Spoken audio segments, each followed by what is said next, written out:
महज 12 साल की उम्र में 12वीं पास कर कीर्तिमान रचने वाली इंदौर की तनिष्का सुजीत से पीएम मोदी ने मुलाकात कर उनके उज्जवल भविष्य की शुभकामनाएं दी। चीफ जस्टिस बनने की इच्छा रखने वाली तनिष्का को 1 अप्रैल को पीएम मोदी से मिलने का मौका मिला। इस अवसर पर उनके साथ उनकी माता अनुभव अवस्थी सहित इंदौर सांसद शंकर लालवानी व मयूर अवस्थी मौजूद रहे। पीएम मोदी ने तनिष्का से पूछा वह भविष्य में क्या बनना चाहती हैं। इस पर तनिष्का ने जवाब दिया कि वह मुख्य न्यायाधीश बनना चाहती हैं। पीएम ने तनिष्का का हौसला बढ़ाया और उन्हें सुप्रीम कोर्ट विजिट करने का भी सुझाव दिया। पीएम ने तनिष्का से पूछा पढ़ाई करने के लिए विदेश क्यों जाना चाहती हैं। इस पर तनिष्का ने जवाब दिया कि वो अंतर्राष्ट्रीय कानूनों के बारे में पढ़ाई करना चाहती हैं ताकि वह एक बेहतर जज साबित हो सके और अपने शहर सहित देश का नाम रोशन कर सके। अभी मैं रिसेंटली पीएम सर से मिली। जब हमें फ़ोन आया पीएमओ से कि सर मिलना चाहते हैं भोपाल में, तो हम बहुत खुश हो गए क्योंकि ये मेरे पेरेंट्स का सपना था, क्योंकि पीएम सर से मिलना बहुत बड़ी बात है। तो हम जिस दिन उनसे मिलने गए, मैं थोड़ी सी नर्वस थी कि मैं कैसे बात करूँगी। मुझे ऐसा लग रहा था कि 2 मिनट बात होगी क्योंकि सर बहुत बिजी रहते हैं। तो मैंने उस हिसाब से प्रिपरेशन करी कि 2 मिनट में मैं ज़्यादा से ज़्यादा कैसे बता पाऊँगी उनको। बट जैसे ही सर अंदर आए मेरी नर्वसनेस कम हुई और मुझे कॉन्फिडेंस आया।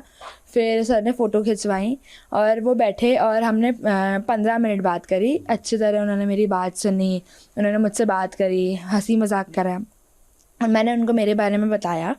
और फिर उन्होंने मुझसे पूछा कि कॉलेज में सब मुझे कैसे ट्रीट करते हैं। आप सब कौन सी क्या एज है आपकी और कब से कॉलेज जा रहे हैं? मैं अभी 15 इयर्स की हूँ और अभी मैं फाइनल ईयर में हूँ। मैं बीए साइकोलॉजी कर रही हूँ और मैं डीएवीवी की स्टूडेंट हूँ।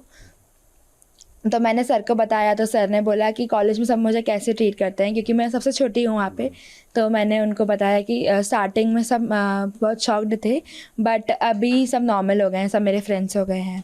मैं कितने घंटे पढ़ाई करती हूँ सर ने पूछा, तो फिर मैंने उसका आंसर दिया कि मैं 4 से 5 घंटे पढ़ाई करती हूँ, क्योंकि ज़्यादा पढ़ाई करने से स्ट्रेस होता है और मेरे पेरेंट्स नहीं चाहते कि मैं कम उम्र में ज़्यादा स्ट्रेस लूँ। तो मैं एक बैलेंस मेंटेन करती हूँ ताकि मैं मस्ती भी कर सकूँ और पढ़ाई भी कर सकूँ। और फिर सर ने मुझसे पूछा था कि मैं तुमसे क्या सीख सकता हूँ। तो ये मेरे लिए बहुत मैं एकदम शॉक हो गई, क्योंकि पीएम सर मुझसे ये पूछ रहे हैं, ये बहुत बड़ी बात है कि वो मुझसे क्या सीख सकते हैं। तो मैंने उनको बोला कि dedication and hard work, but still sir में मुझसे ज़्यादा है।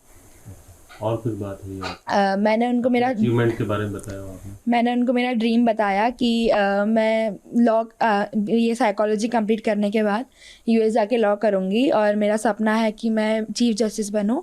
तो उन्होंने बोला कि तुम दिल्ली आना और सुप्रीम कोर्ट में अपनी चेयर देख के जाना। मैंने 5th क्लास तक नॉर्मल स्टूडेंट्स ऐसे एग्ज़ाम पर पढ़ाई करी। उसके बाद मेरे पेरेंट्स को लगा कि मेरे अंदर एक कैपेबिलिटी है, मैं अच्छी हूँ पढ़ाई में बहुत। तो मेरे पापा कोचिंग पढ़ाते थे 10th और 12th के बच्चों को। तो जब मैं छोटी थी तब मुझे मेरे सिलेबस को छोड़ के उनके सिलेबस में पढ़ने ज़्यादा इंटरेस्ट आता था। तो मेरे पापा को लगा कि मेरे को 10th की एग्ज़ाम करना दिलाएं 5th की एग्ज़ाम के बाद। तो हमने परमिशन ली राज्यपाल से। 1 साल हमारा परमिशन में चला गया, नहीं तो जल्दी कम उम्र में एग्ज़ाम देने के लिए 10th की। पहला ही ऐसा कोई केस इससे पहले नहीं? मध्य प्रदेश में ऐसा कोई केस नहीं हुआ था, तो सब एकदम शॉक्ड थे। किसी को विश्वास नहीं हो रहा था कि छोटी सी बच्ची कैसे एग्ज़ाम देगी। तो उन्होंने मेरी एग्ज़ाम्स ली थी, टेस्ट लिए थे, उस बेस पे उन्होंने मुझे परमिशन दी। तो मैंने 11 इयर्स की एज में 10th की एग्ज़ाम दी, 12 इयर्स की एज में 12th की एग्ज़ाम दी। मैं इंडिया की पहली लड़की हूँ जिसने 10th के बाद डायरेक्ट 12th किया। मैंने 11th की गैप नहीं लिया। उसके बाद मैंने 13 इयर्स में बीए साइकोलॉजी में एडमिशन लिया। और कितना मुश्किल था? कॉलेज में आपको शुरुआत में नहीं मिल रहा था एडमिशन? हाँ, एक्चुअली मेरा कोशिश थी कि मैं बीए एलएलबी करूँ, बट मेरी एज के कारण मुझे एडमिशन नहीं मिला। बट उससे अच्छा कोर्स फिर मेरी काउंसलिंग हुई और उन्होंने बोला कि साइकोलॉजी करने के बाद अगर मैं लॉ करूँगी तो मुझे और बेनिफिट मिलेगा। तो इसलिए मैंने बीए साइकोलॉजी में एडमिशन लिया। अभी कब से आप कॉलेज जा रही हैं? ये मेरा फाइनल ईयर है, मैं इस मंथ ग्रेजुएट हो जाऊँगी। Bureau report team, top story news.